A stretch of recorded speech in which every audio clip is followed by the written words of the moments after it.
Hi everyone, in this video I'm going to show you the ways to recover Monopoly account. So in order to recover your Monopoly account, you have to follow these steps. First of all, go ahead and open up your Monopoly account.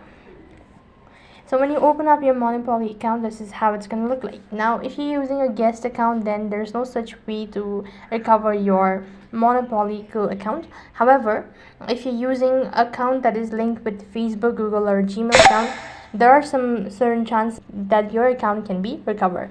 As for the guest account, there is no way as to recover your account. So I'm going to show you how you can actually recover your account. So if you have linked your Monopoly account with your Facebook, then it's very simple procedure to go ahead and link with your Facebook. All you have to do is just provide in your password and then the username of the Facebook. In order to recover it, you have to go ahead and contact the customer support team. So for that case, go ahead and press the gear icon, and when you do that, it's going to take you to the other field where you have to go ahead and scroll down a bit and click on chat with us. You'll get in touch with the live chat agent. You have to go ahead and state about the issue.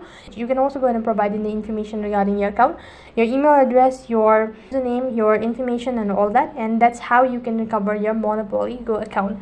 So these are some of the ways to recover your Monopoly Go account. That is all for this video. I hope the video was helpful. Make sure to like, share and subscribe to our channel. Thank you for watching. See you in the next video.